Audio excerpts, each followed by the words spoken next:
Hi guys, my name is Shanto और आप देख रहे हैं शांतो सिनेमैटिक। आज मैं इस जगह पर इस तरह की दो वीडियो शूट करके दिखाऊंगा।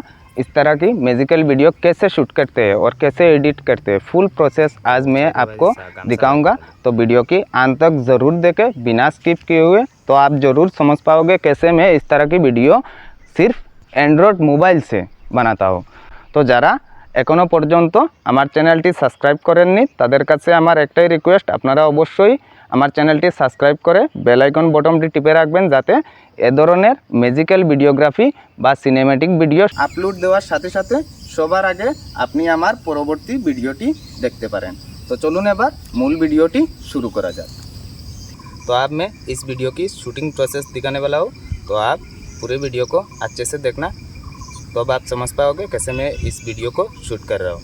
तो प्रथमे आमी एखाने एकजनके फिरिয়ে देব, तारपरे এই জায়গা থেকে উঠিয়ে পাশে বসিয়ে রাখবো এবং এই ভিডিওটা এডিট করার পরে কিভাবে রেজাল্ট আসবে আপনারা দেখতে পারবেন। তো এবার শুটিং প্রসেসটা দেখা যাক।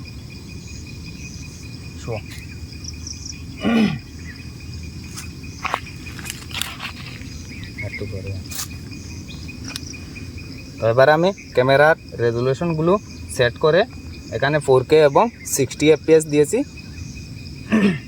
এবং অটো ফোকাস লক করতে হবে।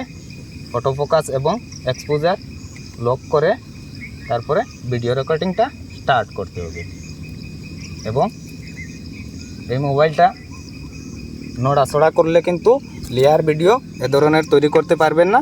তো এই মোবাইলটা এইভাবে একটা ট্রাইপডের মধ্যে লাগাতে হবে যাতে মোবাইলটা নড়াচড়া না করে, এতে এই ভিডিওটা পারফেক্টভাবে হবে এবং রেজাল্টটাও খুব ভালোভাবে আসবে। উঠে এবার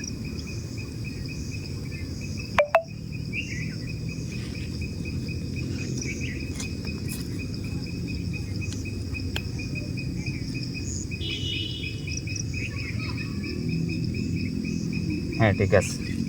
তো এই ভিডিওটা আমার শ্যুট নেওয়ার কাজ শেষ। এবার আমি আরেকটা ভিডিও শ্যুট নিয়ে দেখিয়ে দেবো কীভাবে ওই ভিডিওটাও শ্যুট নেওয়া হচ্ছে এবং এডিট প্রসেসটাও দেখিয়ে দেবো। তো আপনারা সঙ্গে থাকুন, ভিডিওটি দেখতে থাকুন। তো এবার আমি আরেকটি ভিডিও এই জায়গার মধ্যে শ্যুট নিয়ে দেখাবো।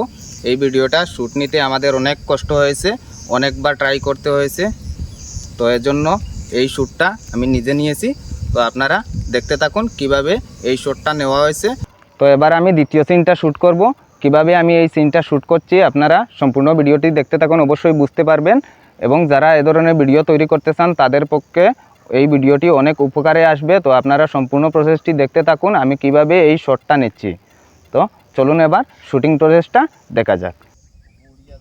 তো এই শটটা নেওয়ার জন্য আমি এখানে ট্রাইপড ব্যবহার করেছি, কারণ কি ফ্রেম লাগানোর সময় যদি ট্রাইপডের মধ্যে ভিডিওটা রেকর্ডিং করা হয় তাহলে একটু সুবিধা হয় কি ফ্রেম লাগাতে। তো আপনারাও এইভাবে ট্রাইপডের মধ্যে মোবাইলটা লাগিয়ে তারপরে এ ধরনের শট নেবেন, এতে স্টেবিলাইজেশনটা একটু বেশি আসবে এবং এডিট অপশনে কাজটা করতে একটু সুবিধা হবে। তো এই শটটা আমি কয়েকবার নিয়েছি এবং অনেকটা টাইম লেগেছে আমাদের। এই শটটা একটু কঠিন শট হয়, আপনারাও একটু ভালোভাবে, যত ভালো শুটিং প্রসেসটা হবে তত ভালো রেজাল্ট আসবে। আপনারা শুটিং প্রসেসটি দেখতে পেরেছিলেন। এবার আমি এডিট অপশনে গিয়ে দেখিয়ে দেবো কীভাবে এ ধরনের ভিডিওগুলো এডিট করি। তো এই শটটা নিতে আমাদের অনেক কষ্ট হয়েছিল, অনেকটা টাইম লেগেছে। আপনারা দেখতে পাচ্ছেন অন্ধকার হয়ে গেছে, আমরা লাইট জ্বালিয়ে এখানে কাজগুলো করছি এবং ভিডিওগুলো তৈরি করছি, কারণ এই শটটা অনেক কঠিন একটা শট, সবাই এই শটটা নিতে পারবে না, এজন্য লাস্টে আমি এই শটটা নিয়েছি। তো আপনারা দেখতে থাকুন। এবার আমি এডিট অপশনে গিয়ে দেখিয়ে দেবো কীভাবে এ ধরনের ভিডিও এডিট করতে হয়। তো এডিট অপশনে এই ভিডিওগুলো এডিট করার সম্পূর্ণ প্রসেস আমি দেখিয়ে দেবো কীভাবে আমি ক্যাপকাট অ্যাপ্লিকেশন দিয়ে এ ধরনের ভিডিও এডিট করে থাকি। তো আপনারা অবশ্যই পুরো ভিডিওটি দেখতে থাকুন, বুঝতে পারবেন কিভাবে এ ধরনের ভিডিও एडिट करते हैं। तो चलून एबार कैपकाट एप्लीकेशनटा ओपन करा जाक। तो अब मैं कैपकाट एप्लीकेशन को ओपन कर लेता हूँ। उसके बाद न्यू प्रोजेक्ट पर क्लिक करके वीडियो को सिलेक्ट करना पड़ेगा। जो वीडियो आप कैपकाट एप्लीकेशन पर डालना चाहते हैं और एडिट करना चाहते हैं, मैं वीडियो को सिलेक्ट करके HD पर क्लिक करके ऐड पर क्लिक कर लेता हूँ। तो ये वीडियो मेरा कैपकाट एप्लीकेशन पर चला जाएगा। तो पहले मैं यहाँ पर कलर ग्रेडिंग कर लेता हूँ। तो आप यहाँ पर देख सकते हैं मैं ब्राइटनेस को 10% बढ़ा कर दिया है और कॉन्टैक्ट को भी बढ़ा दिया थोड़ा सा, सैचुरेशन को भी बढ़ा दिया, ब्राइट लाइन को भी थोड़ा सा 10% माइनस कर दिया और क्लियरिटी बढ़ा दिया। क्लियरिटी बढ़ाना बहुत ज़रूरी है। उसके बाद हाईलाइट को 10% बढ़ा दिया, शेडो 16% माइनस कर दिया, टेम्परेचर 5% बढ़ा कर दिया है। उसके बाद जो कलर है यहाँ पर ग्रीन, येलो, ब्राउन, रेड सब कलर आपको यहाँ पर मिल जाएगा।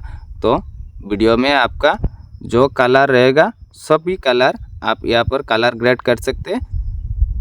तो मैं यहाँ पर पहले ग्रीन को थोड़ा सा बड़ा कर दिया है, उसके बाद येलो को थोड़ा सा बड़ा कर दिया है। उसके बाद जो ब्राउन कलर होता है वो फेस पर जाता है, ब्राउन और रेड कलर। यहाँ पर फेस थोड़ा सा रेड हो चुका है सैचुरेशन बढ़ाने की वजह से, तो इसलिए मैं ब्राउन कलर थोड़ा सा बड़ा कर दिया है फेस को अच्छे दिखाने के लिए। उसके बाद रेड कलर को थोड़ा सा माइनस कर दूंगा तो फेस सही हो जाएगा। तो आप देख सकते हैं अब फेस सही हो चुका है, फेस का कलर पूरा परफेक्ट हो चुका है। इस तरह मैं हर वीडियो को कलर ग्रेड करता हूँ। तो पहले कलर ग्रेडिंग करना बहुत ज़रूरी है, क्योंकि अब मैं इस वीडियो को काट लगाऊंगा। तो काटिंग प्रोसेस करने के पहले कलर ग्रेड करना क्यों ज़रूरी होता है, क्योंकि वीडियो को पार्ट पार्ट करने के बाद आप सही तरह से फुल वीडियो को कलर नहीं कर सकते, कलर एडजस्ट करना बहुत मुश्किल हो जाता है। इसलिए वीडियो सिलेक्ट करने के बाद कलर ग्रेड करने से बहुत अच्छा होता है। तो এবার আমি এটার মধ্যে একটা লেয়ার লাগিয়ে নেব। লেয়ার লাগানোর জন্য নিচে ওভারলে অপশন পেয়ে যাবেন। এই যে দেখতে পাচ্ছেন এই সিনটাকে আমি ওভারলে করে এখানে সেট করে নেব। পুরো পারফেক্টভাবে সেট করতে হবে। আপনারা যদি আমার এই প্রসেসিংটা ব্যবহার করেন তাহলে অবশ্যই আপনারা এ ধরনের ভিডিওগ্রাফি তৈরি করতে পারবেন। তো এবার আমি এই নিচে যে অপশনটা অ্যাড করেছি ওভারলে করে, এই সিনটাকে আমি ব্যাকগ্রাউন্ড রিমুভ করব। তো ব্যাকগ্রাউন্ড রিমুভ করার জন্য আপনি ক্যাপকাট অ্যাপ্লিকেশনের মধ্যে এখানে ব্যাকগ্রাউন্ড রিমুভার একটা অপশন পেয়ে যাবেন। তো এখানে দেখতে পাচ্ছেন রিমুভ ব্যাকগ্রাউন্ড, এই যে দেখতে পাচ্ছেন নিচে, আমি এটার মধ্যে ক্লিক করে অটো রিমুভাল ক্লিক করে দিয়েছি। তো এটা অটোমেটিক ব্যাকগ্রাউন্ড রিমুভ করে দিয়ে দেবে। তো এখানে কোনো প্রসেস করতে হবে না আপনাকে, এখানে ব্যাকগ্রাউন্ড অটো রিমুভালে ক্লিক করে টিক করে দিতে হবে। অটোমেটিক এখানে দেখতে পাচ্ছেন ব্যাকগ্রাউন্ডটা রিমুভ হয়ে যাচ্ছে। তো এইভাবে আমি সব ধরনের ভিডিও, লেয়ার ভিডিও এবং ব্যাকগ্রাউন্ডগুলো একদম ইজিভাবে আপনারা রিমুভ করতে পারবেন। তো আপনারা দেখতে পাচ্ছেন ব্যাকগ্রাউন্ড রিমুভ হয়ে একটা পিএনজি দিয়ে দিয়েছে। এবার আমি এটাকে অপরচুনিটিটাকে কমিয়ে দেব, কারণ এখানে অপরচুনিটিটাকে কমাতে হবে, তা না হলে একটা 8টার ভিডিও এখানে 8টা বেরিয়ে যাচ্ছে, এই ধরনের ভিডিও তৈরি হবে না। তো নিচে অপরচুনিটি অপশন পেয়ে যাবেন। এখানে দেখতে পাচ্ছেন নিচে এই যে অপরচুনিটি অপশন, এখানে অপরচুনিটিটাকে একটু আমি কমিয়ে দেব, এতে ভিডিও রেজাল্টটা অনেক ভালোভাবে আসবে। তো অপরচুনিটিটাকে কমানোর পরে এখানে আমি কি ফ্রেম ইউজ করব, কি ফ্রেম ইউজ করে এই পিএনজিটাকে একদম সঠিক জায়গায় সেট করে বসিয়ে দেব। এতে ফ্রেম অপশন পেয়ে যাবেন, এখানের মধ্যে প্লাস আইকনে ক্লিক করে কি ফ্রেমটা লাগিয়ে নেবেন এবং যেভাবে এই যে আপনারা দেখতে পাচ্ছেন আমি সরিয়ে একটু কি ফ্রেম লাগিয়ে নিচ্ছি এবং একটু সরিয়ে নিচ্ছি। এইভাবে আপনারা যেভাবে ভিডিওটা সেট করতে চান সেম পজিশনে আমি যেভাবে কি ফ্রেম অ্যাড করে করে ভিডিওটা সরিয়ে একদম সঠিক জায়গায় বসিয়ে দিচ্ছি, এইভাবে আপনারাও বসিয়ে দেবেন, এতে রেজাল্টটা অনেক বেটার কোয়ালিটি হয়ে আসবে। তো এই ধরনের ভিডিওগ্রাফি করার প্রথমে আপনাকে এডিটিং প্রসেসটা ভালোভাবে শিখতে হবে। যদি এডিটিং প্রসেসটা আমার মতো করে করতে পারেন তাহলে এ ধরনের ভিডিও আপনিও শুধুমাত্র অ্যান্ড্রয়েড মোবাইল দিয়ে তৈরি করতে পারবেন। আমি শুধুমাত্র অ্যান্ড্রয়েড মোবাইল দিয়ে এ ধরনের ভিডিওগ্রাফি তৈরি করে থাকি। তো এই সিনটা আমার রেডি হয়ে গেছে। এবার এই সিনটাকেও আমি সেম পজিশনে প্রথমে কালার গ্রেড করব, তারপরে বাকি কাজটুকু করব। প্রথমে কালার গ্রেড করার মানে হলো যখন আমি ভিডিওটাকে পার্ট পার্ট করে টুকরো টুকরো করব তখন সমানভাবে সব কটা সিনকে আমি কালার গ্রেড করতে পারবো না। তো প্রথমে যদি আমি কালার গ্রেড করে নেই তাহলে যত টুকরো করা হোক না কেন ভিডিওটাকে কালার সব সিনের সেম কোয়ালিটিভাবে থাকবে, সেম পজিশনে থাকবে। এজন্য প্রথমে এ ধরনের ভিডিও তৈরি করার প্রথমে কালার গ্রেড করা খুবই জরুরি। তো তারপরে আমি কাট লাগিয়ে যে জায়গায় যত টুকরো করার সব টুকরো করে নেব। তো কাটিং প্রসেস আমি ভালোভাবে দেখাইনি, কারণ সবাই কাটিং প্রসেস করতে পারেন, এজন্য ইম্পর্টেন্ট কাজগুলো শুধুমাত্র আমি দেখিয়ে দিচ্ছি। আর কাটিং প্রসেস আপনারা সকলেই করতে পারবেন, এজন্য আমি এই প্রসেসটা ভালোভাবে দেখাচ্ছি না। এই সিনটাকে স্লো মোশন অ্যাক্টিভ দিয়ে দেবো। তো স্লো মোশন অ্যাক্টিভ দেওয়ার জন্য নিচে স্পিডে ক্লিক করে কার্ভে ক্লিক করতে হবে, তারপরে কাস্টমে ক্লিক করে এডিট অপশনে ক্লিক করবেন। তারপরে এইভাবে আপনার চাহিদা মতো স্লো মোশন দিয়ে দেবেন, যেভাবে স্লো মোশন দিতে চান। আমি পুরো সিনটাকে স্লো করে দেবো, এজন্য পুরোটা নামিয়ে দিচ্ছি।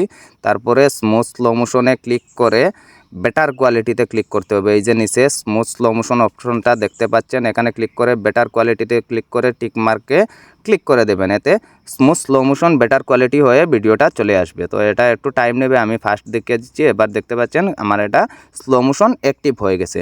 তো এই জায়গা স্লো মোশন অ্যাক্টিভ হওয়ার পরে আমি এখান থেকে এই যে সিনটা ফ্রিজ করব, ফ্রিজ করার জন্য নিচে ফ্রিজ অপশন পেয়ে যাবেন। তো ফ্রিজ অপশনে ক্লিক করে এই সিনটাকে ফ্রিজ করতে হবে প্রথমে, তারপরে এই সিনটাকে ওভারলে করতে হবে। তো এই সিনটাকে এবার আমি ওভারলে করব। এখানে নিচে আগের প্রসেস সেম অনুযায়ী ব্যবহার করে এখানে আমি নিচে ওভারলে অপশন করে ওভারলের মধ্যে নিয়ে এসেছি। এবং এই ফ্রিজ অপশনটাকে ইচ্ছামতো আপনি টাইমলাইন বাড়াতে পারবেন এবং কমাতেও পারবেন। তো এবার আমি এই যে ফ্রিজ অপশনটা ওভারলে করা, এটা ব্যাকগ্রাউন্ডটা প্রথমে আমি রিমুভ করে নেব। ব্যাকগ্রাউন্ড রিমুভাল অপশনে ক্লিক করে অটো রিমুভে ক্লিক করে আগের প্রসেসের মতো তারপরে আমি এই পিএনজিটা তৈরি হয়ে এসেছে, আপনারা দেখতে পাচ্ছেন এখানে ব্যাকগ্রাউন্ড রিমুভ হয়ে একটা পিএনজি তৈরি হয়ে এসেছে।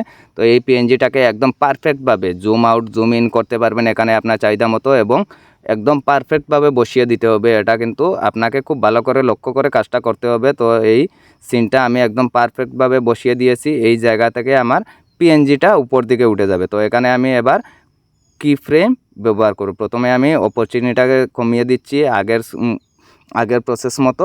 অপরচুনিটিটাকে একটু না কমালে বেটার কোয়ালিটি হয়ে দেখা যাবে না। তো এই সিনের অপরচুনিটিটাকে কমানোর পরে আমি কি ফ্রেম লাগিয়ে এটা হালকাভাবে উপর দিকে নিয়ে যাব।